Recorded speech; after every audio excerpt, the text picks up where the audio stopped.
Welcome to the Holly Theater. We thought this would be a great place to come to have a very important discussion. This place opened April 12, 1948, and it's symbolic of the movie industry boom. What happened here on that day was incredible. Opening day, lines of people showed up because they were excited about a new movie theater in Dahlonega, Georgia. Those were the glory days. Those were the days when this place came alive and the magic happened in so many different people's lives. Kids who showed up here showed up for a couple of reasons. Number one, there was air conditioning. Number two, there was something called Western Electric Sound. But somewhere in the mid-50s, with the invention of television, the attendance at the Holly began to decline.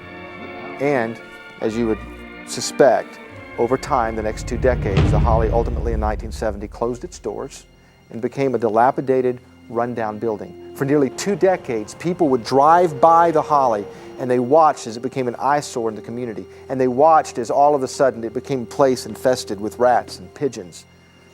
Then an amazing, remarkable thing happened. Some men had an idea that maybe they could resurrect the glory of the Holly.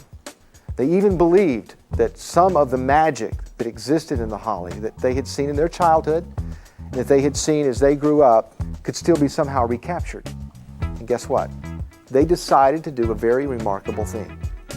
They made a very wise decision not to simply restore the Holly to its original state, because they knew that simply doing that would not meet the need of the present-day community.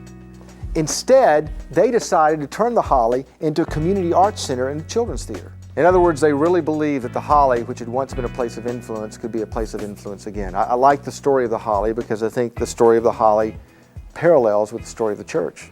Here was an institution that at one time had been a center of activity, but it lost its influence. The church as well is an institution, and I'm afraid in our country is at a crossroads because it's losing its influence. That's why we chose this place to meet with 9 church leaders and just to talk about that issue.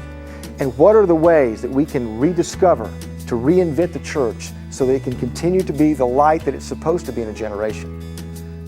This building represents the rebuilding of influence in a community. Maybe we can discover some secrets about how to rebuild the church in a way it can make a lasting influence in the next generation.